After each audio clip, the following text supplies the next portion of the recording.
Capítulo 12. El yo libre, responsabilidad cuántica. ¿Cómo puede la vida respetar el determinismo en el afuera y no obstante actuar con libertad en el adentro? Quizás algún día entendamos eso mejor. Pierre Delard de Chardin, El fenómeno del hombre. Recientemente, los periódicos británicos recogieron el clamor popular en contra de la sentencia suspendida, demasiado benigna, concedida a un hombre que había violado a su hijastra de 8 años durante los últimos meses del embarazo de su esposa. De acuerdo con el juez, que permitió que el hombre saliera libre, su conducta era comprensible, dada la frustración que debía haber sentido por el hecho de que su esposa estaba temporalmente desinteresada en las relaciones sexuales normales, por lo cual no se le consideró responsable de sus actos. El escándalo que siguió al juicio demostró que el sentimiento público estaba claramente opuesto a la decisión. La mayor parte de la gente, o por lo menos la mayoría de aquellos que se manifestaron, sentía que el hombre debería haber sido capaz de controlar su mal dirigida pasión y que en consecuencia debería asumir plena responsabilidad por una conducta que no solo era ilegal, sino también moralmente repugnante. Al fin, el Tribunal de Apelaciones estuvo de acuerdo y el hombre fue enviado a prisión. Este caso provocó tanta inquietud pública debido a que los problemas que se hallaban en juego iban más allá de la simple culpabilidad de un padrastro inglés repugnante, tocaban un nervio sensible que la mayoría de nosotros compartimos en relación con el grado de libertad que gozamos para actuar o no actuar como lo decidamos y el grado de responsabilidad que ello implica. Tales cuestionamientos atienden a lo que somos como seres humanos y como permanecido en el borde apenas fuera del alcance de nuestros argumentos mejor razonados. Ciertamente nos experimentamos a nosotros mismos y a otros como libres, y ordenamos nuestros sentimientos y en nuestras cosas de acuerdo a esa idea. Todo el concepto de conducta voluntaria, de volición o inclusive de voluntad misma son consecuencia de esto, como lo es la idea de espontaneidad y toda una serie de sentimientos que abarcan el temor y la admiración, el orgullo y la vergüenza. Bien sea que pensemos en ejemplos triviales como estar libres para levantar un brazo o levantarnos de una silla siempre que queramos, o en decisiones más significativas como escoger con quién casarme o qué carrera seguir, decidir si debo dejar de fumar o dedicar más tiempo a los niños o mantenerme fiel a un compromiso, en cada uno de estos casos tenemos la convicción de lo que hagamos es cosa completamente nuestra. En cada caso pensamos que hemos escogido o decidido libremente y que debemos aceptar la responsabilidad por esas elecciones y decisiones. El elogio y la culpa se miden de acuerdo con este criterio. Sin embargo, tales experiencias de libertad son, y a menudo han sido, motivo de controversia con cualquier argumento que pudiéramos usar para defenderlas o justificarlas, ya que resulta difícil arguir racionalmente lo que sabemos intuitivamente. Pero en el caso de la libertad y su concaminante responsabilidad, es terriblemente importante alguna base racional para ordenar nuestras relaciones sociales por lo menos. En cualquier sociedad moderna, las relaciones sociales están enmarcadas dentro de las legislaciones específicas. Estas a su vez descansan en nuestros argumentos mejor razonados respecto a lo que es correcto y equivocado hacer, y hasta qué grado cada uno de nosotros es capaz de hacerlo o no hacer eso. Si no podemos arguir que somos seres libres y responsables, capaces de decidir entre lo correcto y lo humano, y de actuar sobre la decisión, quedamos abiertos al tipo de actitud expresada por el juez en el caso de la violación o por muchas de nuestras modernas sociología y psiquiatría en general, actitud fuertemente influenciada por nuestra actual psicología de la persona. Todas las discusiones del libre albedrío humano, es decir, nuestra libertad interna, nuestra prerrogativa para tener ideas y pensamientos y hacer elecciones, es en contraposición con cualquier libertad o restricción que pudiera resultar de condiciones externas como regímenes políticos, reglas paternales o simple habilidad física o carencia de ella.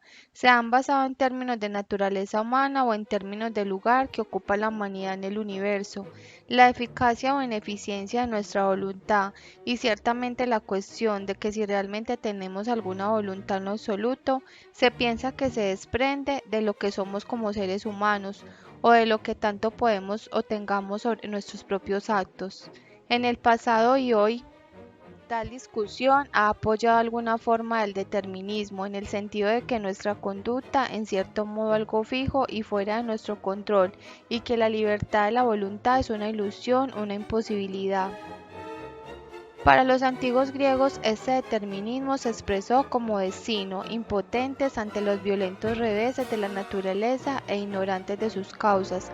Se veían a sí mismos como juguetes de dioses y a menudo caprichosos, sus acciones humanas preordenadas por fuerza externa, cuyos planes estaban más allá de su comprensión y control. Qué cruel ha dado me ha puesto en este sangriento predicamento. Es un lamento cuyo eco se escucha en todas las tragedias griegas, y el concepto mismo de la tragedia descansa en el punto de vista de que ciertos resultados son inevitables, a pesar de que todo lo hagamos. Dado el carácter del héroe y la situación, no podía ser de otro modo, como dice Aristóteles, la tragedia hace surgir sentimientos de piedad y terror, y más no la culpa. Igualmente, en la tradición cristiana, muchos pensadores de gran influencia, particularmente de inclinación protestante, han estado convencidos que nuestras decisiones y actos no pueden ser de modo distinto a como son. No pueden en ningún sentido que tenga significado ser libres, puesto que existe un poder divino o hasta una predestinación divina que opera en todo lo que ocurre en el mundo. Debido a la bondad de Dios, su omnipresencia y omnipotencia, es por lo que todo lo que sucede tenía que suceder, como lo expresó Martín Lutero en el siglo XVI. Es pues fundamentalmente necesario y seguro para los cristianos saber que Dios prevé, propone y hace todas las cosas de acuerdo con su propia voluntad inmutable, eterna e infalible. Esa auténtica bomba golpea la libre voluntad de lleno e inexorablemente lo hace pedazos. Otros escritores cristianos concedieron cierta forma limitada al libre albedrío, hasta el grado de decir que somos libres para buscar la gracia de Dios o su ayuda, para asegurar que nuestras elecciones pudieran ser aquellas que están de acuerdo con las suyas, en vez de los del diablo. Pero si tal gracia nos hallamos totalmente perdidos, ¿cómo reza la oración de apertura del servicio anglicano? Dios nos ayude, puesto que no somos libres para ayudarnos a nosotros mismos. La mayoría de nosotros en la actualidad, si somos honrados, podría admitir vestigios de las nociones tanto griegas como cristianas del determinismo. En los extremos de nuestro modo de pensar, todavía usamos frases como estaba escrito que sucediera, Dios debe haber dispuesto así, lo haré si Dios quiere, pero estas nociones de destino o predestinación divina tienen muy poco respaldo racional sobre la mente moderna. En la actualidad estamos avasallados por la ciencia y por lo que ésta nos puede decir respecto a las causas de las cosas, incluyendo nuestra propia conducta. Si ponemos en duda nuestra capacidad para la libertad y la responsabilidad, es porque nuestra ciencia nos ha dado pie para tal duda. Si queremos trascender esta duda, lo más probable es que la base para eso también surja de la ciencia. De hecho, la ciencia moderna ha minado por completo nuestro sentido de libertad y responsabilidad en dos puntos, tanto en su esquema de nuestro lugar en el universo como en el modelo que nos ha marcado para entender nuestra naturaleza humana. En el universo muerto y silencioso de Newton, nosotros los seres humanos conscientes no tenemos parte alguna que desempeñar, ni poder alguno para detener la marcha de las fuerzas ciegas e inmutables, como lo expresó Bertrand Russell en su relato profundamente pesimista de la lucha del espíritu humano por superarse, ciega ante el bien y el mal, temeraria ante la destrucción. La imponente materia rueda en su inexorable camino. Para el mismo Russell, tal impotencia humana dio origen a una fe desafiante, pero gran número de personas se prestan a una pérdida de voluntad, depresión y desesperanza, o a un implacable cinismo. ¿Qué importa lo que yo haga y las elecciones o decisiones que tome, si al fin de cuentas todo se convierte en polvo? Mi libertad, si es que tengo alguna, ha sido despojada de todo sentido. Esta pérdida exacerbada por efectos tecnológicos colaterales de nuestra ciencia, la mayoría de nosotros dependemos de servicios impersonales para las necesidades de la vida y vivimos y trabajamos en enormes ciudades o conglomerados, donde la elección y la acción individual parecen tener muy poca o ninguna diferencia con lo que ocurre a nuestro alrededor. Este es un tema recurrente de la moderna literatura. El sentido de falta de libertad que surge de la índole impersonal y determinista de la física clásica subraya que nuestra ciencia está reflejada en el determinismo histórico de Marx y sus seguidores. El suyo es un determinismo impuesto desde afuera por fuerzas más allá de nuestro control, pero el determinismo científico también ha llegado a penetrar nuestra moderna psicología de la persona, negándonos no solo la eficacia, sino también la realidad de la elección. Al escribir su psicología científica, Freud estaba decidido a descubrir la psique humana, leyes y fuerzas que reflejaban aquellas de la física y la química de su época, de acuerdo con Charles. La psique humana, en suma, es por su propia índole, según Freud, el yugo esclavizador de fuerzas inconscientes fuera de comprensión y más allá del control, como lo ha comentado uno de los seguidores de Freud. Este modelo, si se toma literalmente como lo pretendía Freud, implicaría que todas las decisiones conscientes se hallan estrictamente determinadas por fuerzas inconscientes, que todo proceso de decisión es mera ilusión y que la conciencia no tiene función alguna. Como muchos del marco conceptual de Freud, su determinismo psíquico no fue comprendido en su práctica actual y muchos de sus seguidores lo suavizaron considerablemente. Sin embargo, contribuyó a una tendencia determinista de la psiquiatría y la psicoterapia y dejó una marca formativa tanto en las mentes académicas como en los populares, suscitando graves dudas respecto a la capacidad humana de elección y libre y responsable. Los filósofos de la Enciclopedia de Filosofía convienen casi enteramente en que si la conducta de un hombre es efecto de una neurosis o compulsión interior sobre la cual no tiene control y de la cual no tiene conocimiento, entonces en sentido muy significativo él no es moralmente responsable y en cualquier caso ciertamente no es libre. Esta idea básica de que nuestra libertad está limitada por el poder determinista de fuerzas instintivas inconscientes pronto llegó a ser el modelo para la duda más general respecto a la autonomía y a la responsabilidad. Nuestra actual psicología de la persona, como lo entiende la gente común y corriente, así como los académicos, abogados y jueces, es una curiosa mezcolancia de nociones deterministas, sacada bien sea directamente de la ciencia misma, a medio dirigente de una mezcla de los usos que tanto Freud como Marx trataron de dar a la ciencia. Sus ideas originales de que nuestra libertad es anfitriona del instinto o de la historia han sido ampliadas por sociólogos, psicólogos y eruditos de todo tipo, para incluir aseveraciones de que nuestra conducta es determinada por nuestro ambiente, por la cantidad de dinero que tengamos o no, o por nuestras asociaciones, por los medios de comunicación o hasta por la política gubernamental. Los rufianos que aparecen en Amores sin barrera de Bernstein ridiculizan el oficial Cooper con la declaración de no somos malos, somos depravados, somos todos sociológicamente depravados. En la Gran Bretaña de la señora Thatcher se dice que todo el mundo es egoísta y codicioso porque ella sostiene los valores de la libre empresa y la competencia. El resultado de tales aseveraciones es una expectativa reducida de conducta responsable por parte del individuo libre. Esto tiene indudablemente implicaciones políticas y ya ha encontrado su camino en nuestro sistema legal. El abogado norteamericano Clarence Dorren fue el primero en hacer uso de la proposición de que los criminales no pueden evitar ser lo que son o hacer lo que hacen. En sus brillantes oratorias de defensa, en lugar de resaltar cualquier pretensión de inocencia por parte de sus clientes, hacía aseveraciones sobre su importancia ante cualquier fuerza fuera de su control. Muchos abogados han hecho uso desde entonces de tal tipo de defensa.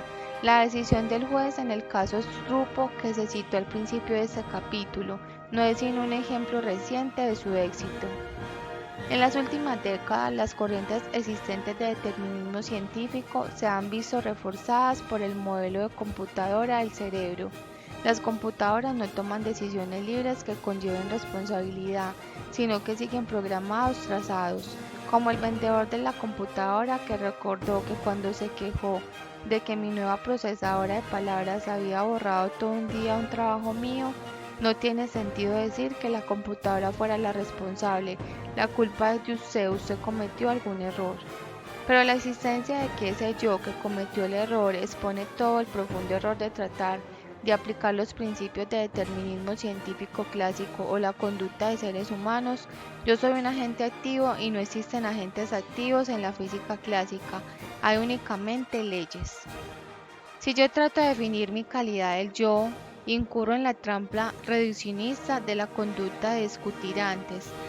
Yo se fragmenta inevitablemente en una maraña intrincada de neuronas individuales, ninguna de las cuales puede decirse que tenga la responsabilidad por cualquier acto que pudiera emprender.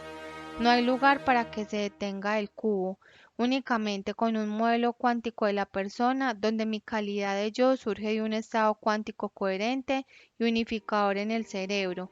Puede haber un yo central que cometa y evite errores. Esto es porque el condensado de Bose-Einstein, que es la base de la física de la conciencia, genera un campo eléctrico que se extiende sobre una gran región y cualquiera de los patrones, pensamientos, impulsos. En el condensado tendría una acción correlativa sobre muchas de las neuronas del cerebro, influenciando simultáneamente sus potenciales de disparo y haciendo actuar como una a una. Pero incluso dado un modelo cuántico de arbitraje sin un modelo similarmente no clásico de elección de cómo puede el yo ejercer su juicio, cualquier error que este yo haya cometido debe ser sin culpa, sin responsabilidad. En términos clásicos no hay campo para el ejercicio de la libertad ni para la consecuencia suposición de responsabilidades, sin importar cuál sea la naturaleza del yo. En la física clásica resulta difícil inclusive definir lo que queremos, decir por libre, existen modelos de azar aparente, el clima, la conducta de un corcho que se bambolea en una corriente turbulenta, cualquiera de los muchos ejemplos de impredecibilidad que se detallan en la obra de James.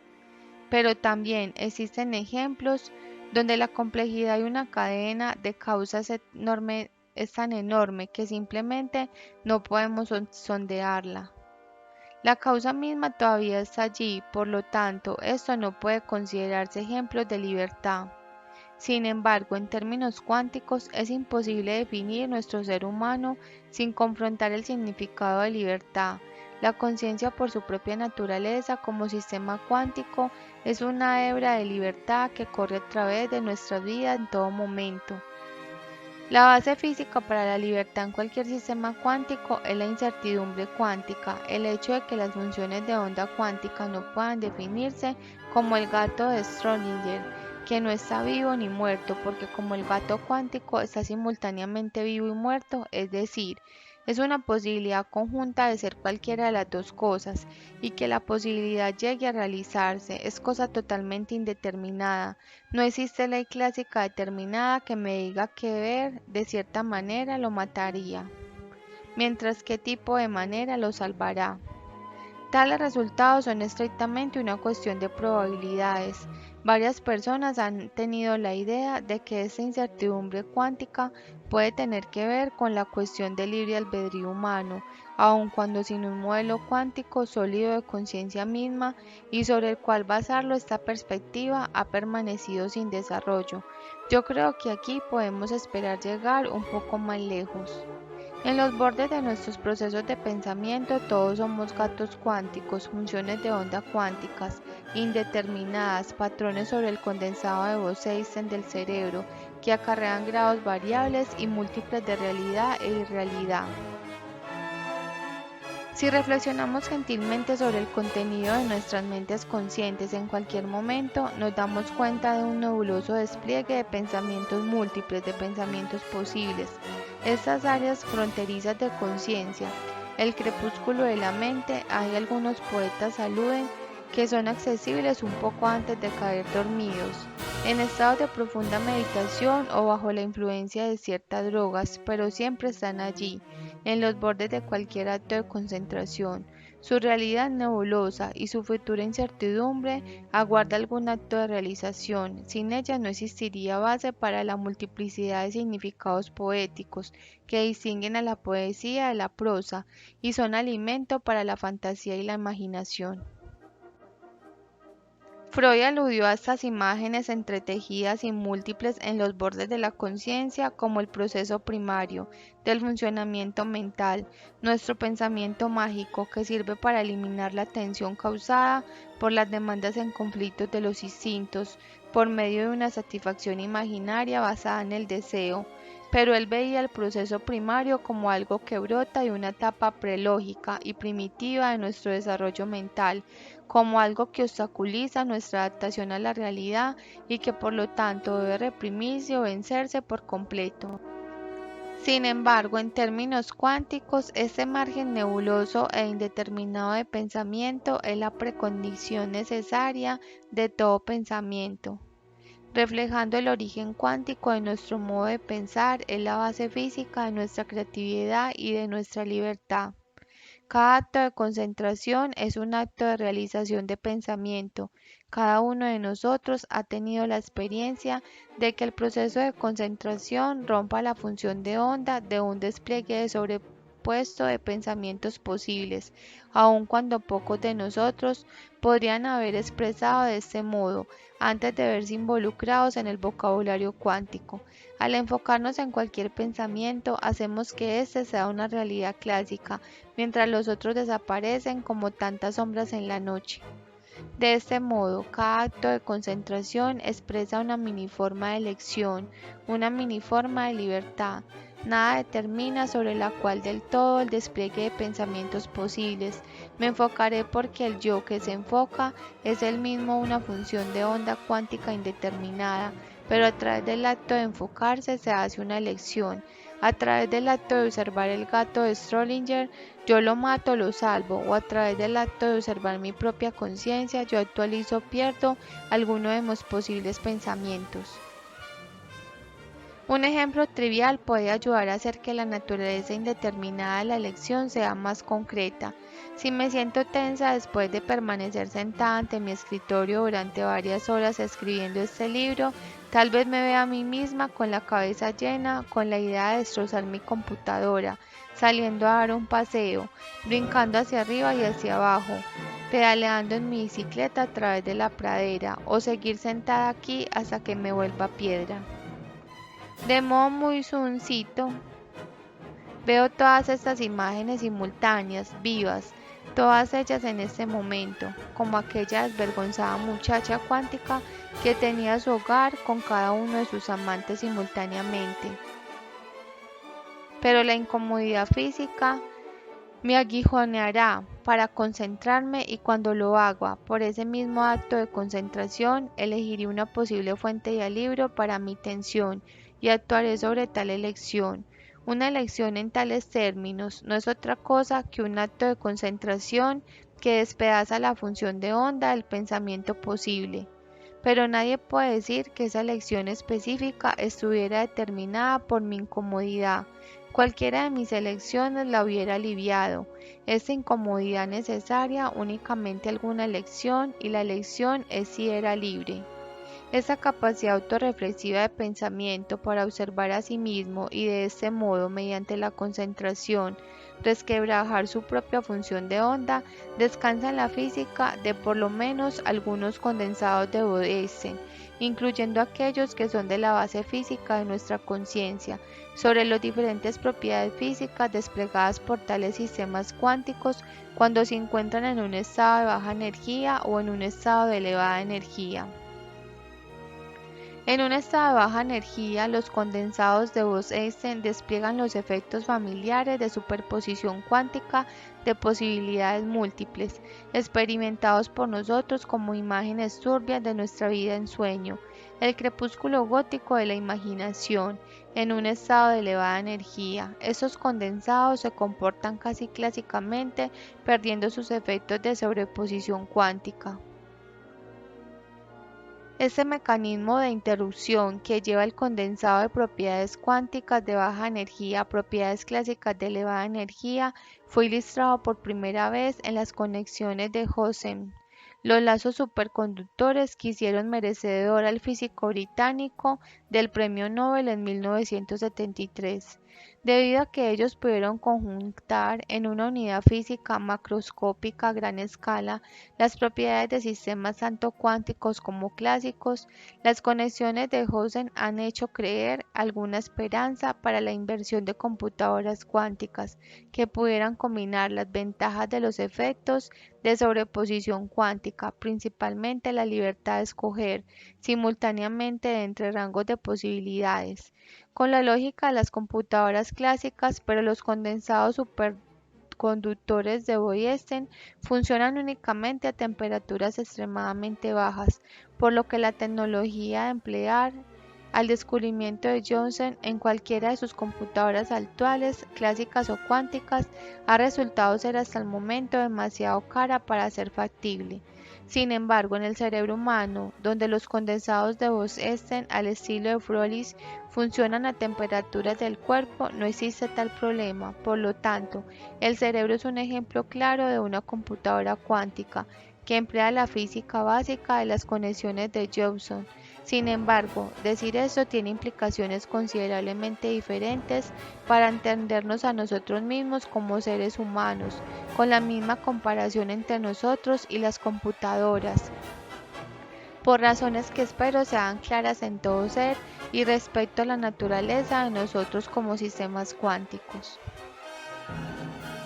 En nuestro sistema consciente, el acto de concentración es el proceso por el cual la energía es bombeada al cerebro. Todos nos damos cuenta que cuando nuestras reservas de energía son bajas, encontramos difícil la concentración, pero cuando contamos con la energía necesaria para ella, la canalización de esta energía en el cerebro tiene el efecto de trocar nuestros procesos de pensamiento e imágenes nebulosas de pensamiento posible al detalle clásico más estructurado de pensamiento concentrado. Desde un punto de vista cuántico de la conciencia, tenemos entonces tanto una definición básica de elección como un entendimiento básico de la física que hace posible la elección. Cualquier elección por sí sola es simplemente el colapso de la función de onda cuántica de pensamiento posible, convertiría el pensamiento definido, y la física por la cual ocurre este interruptor del condensado de Bose-Einstein del cerebro de un estado cuántico en muchas posibilidades a un estado más definido como casi clásico. Todas estas elecciones se hallan necesariamente libres, debido al indeterminado cuántico esencialmente del cerebro, indeterminado que existen tanto en un sistema cuántico como en las respuestas de disparo de las neuronas individuales al estímulo. Pero este modelo de huesos pelones de elección cuántica deja todavía sin respuesta todos los interrogantes más interesantes.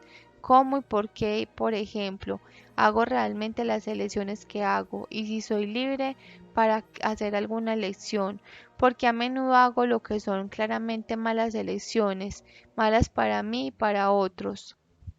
¿Hasta qué grado es posible controlar estas aparentemente indeterminadas elecciones cuánticas? En otras palabras, controlar mi propia libertad y de ese modo hasta qué grado me hace mi libertad responsable de mis elecciones.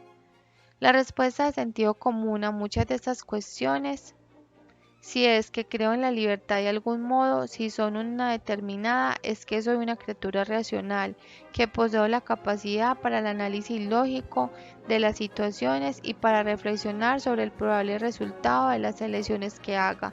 Tanto mi libertad como mi responsabilidad se piensa que se debe a tales capacidades y que es por eso por lo que tan a menudo negamos que los animales lleguen a libre albedrío o que los niños sean responsables por sus actos. Pero esta idea de que la elección y la razón se hallan necesariamente eslabonadas en las decisiones de una persona libre es un tanto exagerada y nos ciega ante la esencia verdadera de la elección y la libertad en el yo cuántico. La libertad cuántica es una cosa mucho más terrible que lo que fue nuestra fe en el poder de la razón que nos hubiera hecho creer. Tomemos por ejemplo el hacer la elección o tomar la decisión de dejar de fumar. Todas mis capacidades para razonar me dicen que el fumar es malo para mi salud y muy probablemente hasta todos los que me rodean. Tal vez me convence incluso de que estoy actuando sobre esa decisión al prometer que la dejaré mañana o suscribiéndome a algún truco como la hipnosis o la acupuntura. Pero el efecto de estos artificios son de muy corta duración y mañana es un largo tiempo. Así pues, continúo actuando en contra de la razón y elijo, decido contra la razón cada vez que enciendo otro cigarrillo. Pero un día dejo el vicio. Una mañana, cuando no tengo razón alguna para sospechar que tal cosa pudiera ocurrir, extiendo la mano para tomar mi cajetilla de cigarrillos, solo para dejarla caer de nuevo. He decidido renunciar, realmente he tomado la decisión y actúo con base en ella, pero ¿por qué? En términos cuánticos, ese por qué no tiene respuesta definida. Todas las respuestas definidas, toda lógica razón son estructuradas clásicas, surgen nada más en el momento en que las funciones de onda de pensamiento sufren un colapso, es decir, después del momento de elección o decisión, nuestra lógica no hace nuestras elecciones, esta es una forma determinista de pensar. Más bien, nuestras elecciones, nuestras decisiones libres e indeterminadas que se hallan asociadas con un conjunto similarmente sobre nuestras supuestas razones enlabonadas con tales elecciones, dan origen a nuestra lógica. Al tomar una decisión o hacer una elección, también hacemos un racionamiento para tal elección, racionamiento que nuestra lógica usa luego para explicarla.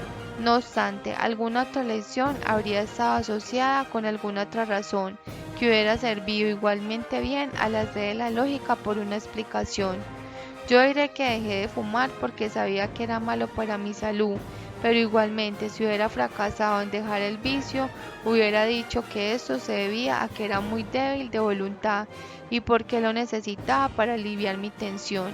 Estos por qué que uso para explicar mi decisión dicen algo respecto a mí como persona, mas no determinan la elección en mí misma. Algunos psicoanalistas y psicoterapeutas creen que el verdadero valor de su trabajo no estriba en ninguna habilidad dudosa para asignar causas a la conducta de sus pacientes, como Freud arguía, sino más bien para descubrir el significado de la conducta, averiguar qué es lo que significa hacer ciertas elecciones respecto a nosotros mismos y que valorizamos.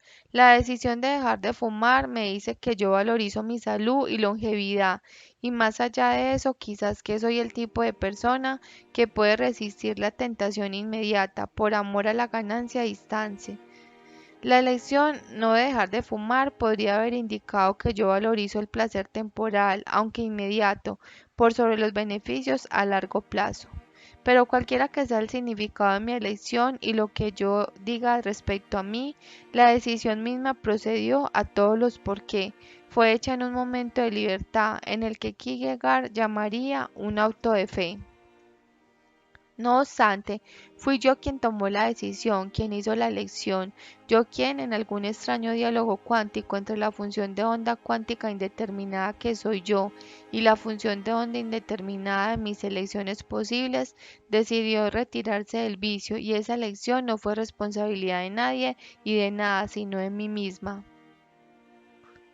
Esta es la pavorosa carga de la libertad que nos hace responsables de decisiones sobre lo que no tenemos control pleno y consciente.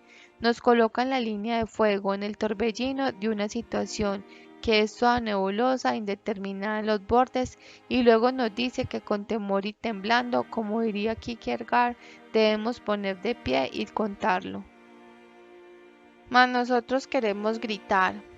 ¿Pueden la vida y la libertad realmente ser tan terribles? Esa carga de elección por la cual debemos asumir responsabilidad y no obstante, surge desde dentro de un reino del yo que aparentemente a nadie responde. No hay nada que yo pueda hacer para controlar mi libertad, frenarla aunque sea un poquito.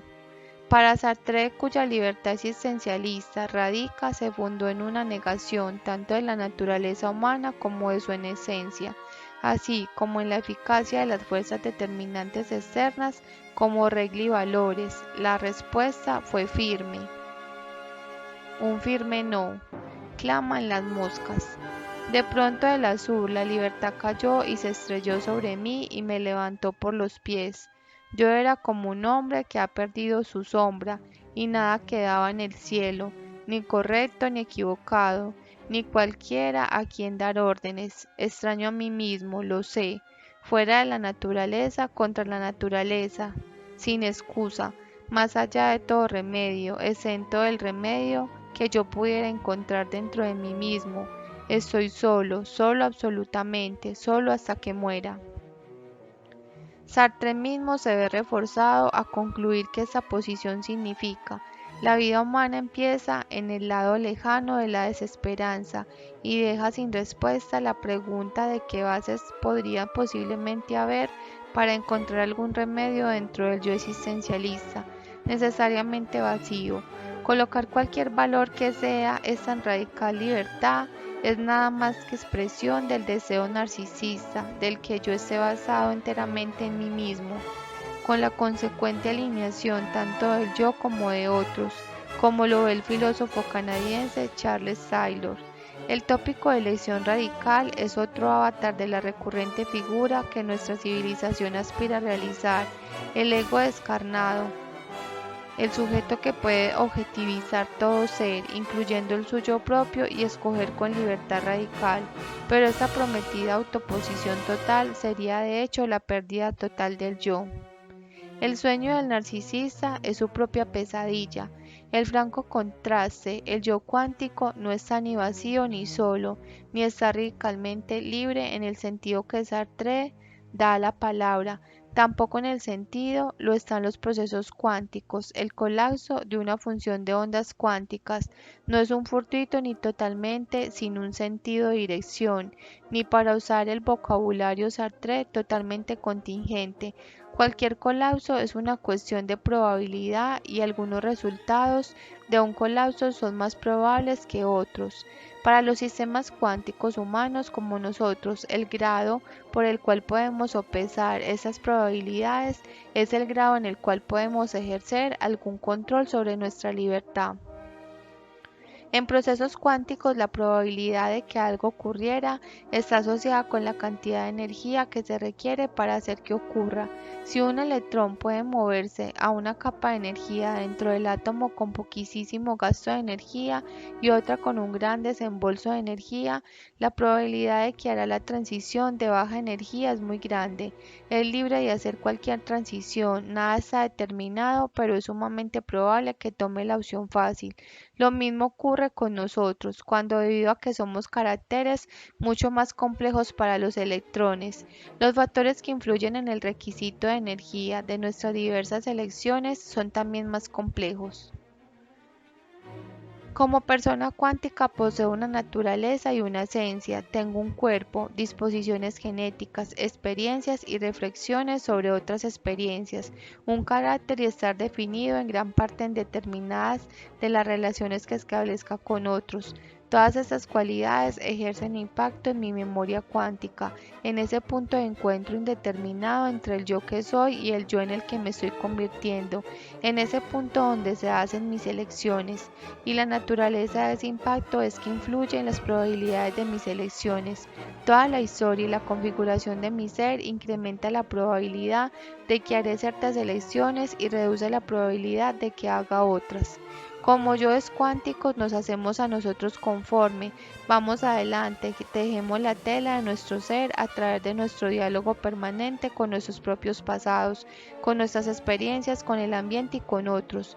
Una importante parte de ese diálogo son las razones que atribuyeron a las diversas elecciones que pudiéramos hacer y cómo esas razones se encajan dentro del contexto total de nuestras vidas y lo que valorizamos. Así pues, si bien las razones mismas no determinan las elecciones que hagamos, sí juegan un papel crítico en hacer ciertas elecciones más probables que otras.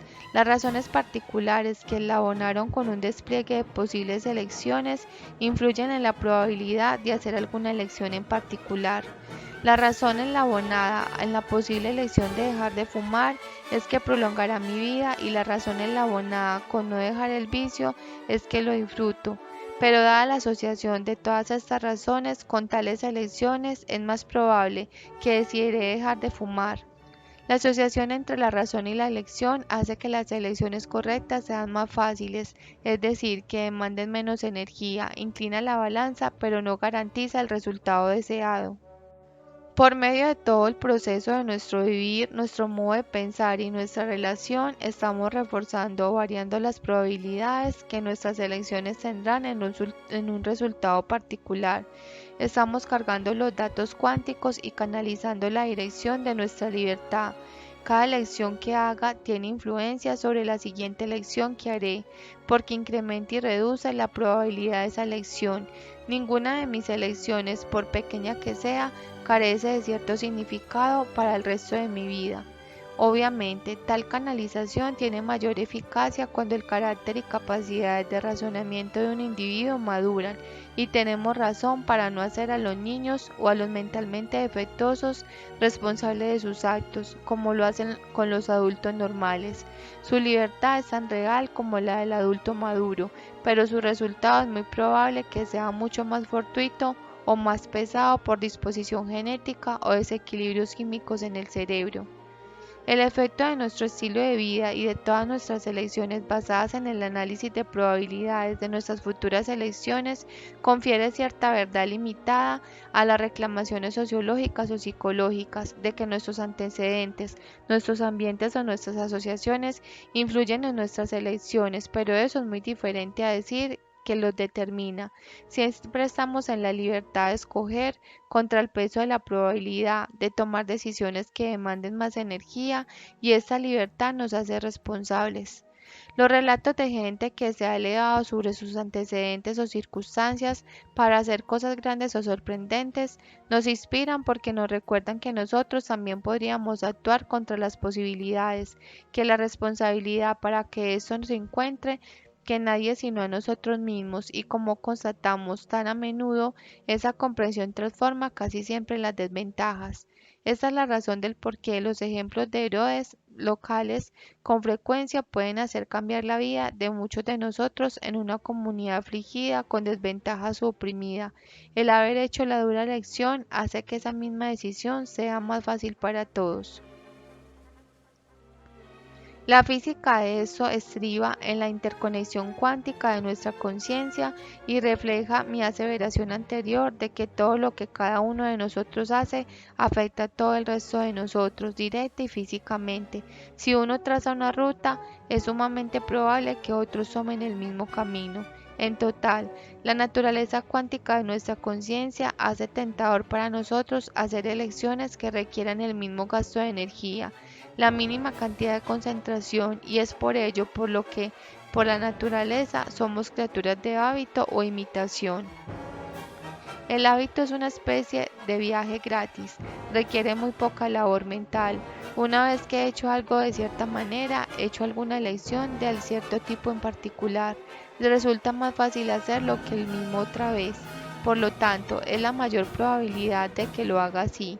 Es por ello por lo que debería usar todas las facultades de mi mejor racionamiento para valorizar la importancia de los hábitos que estoy adoptando, a las cuales resulta mucho más fácil hacer lo que mismo otra vez. Por lo tanto, es mayor la probabilidad de que lo haga así. Es por ello por lo que debería usar todas las facultades de mi mejor racionamiento para valorizar la importancia de los hábitos que estoy adoptando, a las cualidades de aquellos a quienes estoy imitando. La elección original que conduce a un hábito puede costarme poco, pero si posteriormente deseo romper el hábito, la tarea puede adquirir proporciones hercúleas. En cierto sentido, cualquier hábito es una válvula de escape para el perezoso y el timorato. nos ahorra energía y al mismo tiempo nos alivia de la carga de nuestra libertad. Una vez que algo se ha convertido en un hábito, la probabilidad de que ello se repita es tan grande que casi no queda elemento de elección en la situación. Así pues, cuando actúo por hábito, no estoy actuando por mi propia libertad ni estoy ejerciendo mi creatividad. Por ser una actividad de poca energía, el hábito bombea muy poca energía en mi cerebro, como si dijéramos resquebraja pocas funciones de onda. Es por ello por lo que es tan poco creativo y por lo cual las criaturas de hábito experimentan tan poco crecimiento psíquico. Sin embargo, quizá lo habitual sea necesario en una multitud de áreas de nuestro vivir. Quizá simplemente no poseemos suficiente cantidad de energía física para vivir en los bordes de nuestra libertad con cada decisión y acción que emprendamos, y quizás es por ello por lo que la misma naturaleza cuántica de la conciencia nos tienta hacia lo habitual. El cultivo del hábito puede liberarnos de un vivir más creativo donde eso realmente cuenta. Lo mismo se aplica a dejar que nuestras acciones sean consecuencia de la conformidad con códigos aceptados de conducta o de la adhesión a códigos debe ser estrictamente definidos. La lección inicial de ajustarse a estos códigos requiere cierta concentración, aunque no mucha si ya estamos parcialmente definidos en términos de costumbres y relaciones que los sostienen. Pero una vez que la elección se ha hecho, podemos continuar viviendo de una manera que dé paso a la probabilidad contra cualquier forma contraria de conducta que requiera las cualidades de héroe para conjuntar la energía necesaria para hacerlo. Ninguno de nosotros puede ser héroe en todo momento de nuestras vidas, y en tanto las costumbres aceptadas o los códigos de deber a los que nos suscribamos sean básicamente decentes, la necesidad de heroísmo individual puede evitarse sin daño para nosotros o para los demás, si nuestra adicción o costumbre aceptadas proviene de un compromiso que es una decisión renovada, con energía y una y otra vez.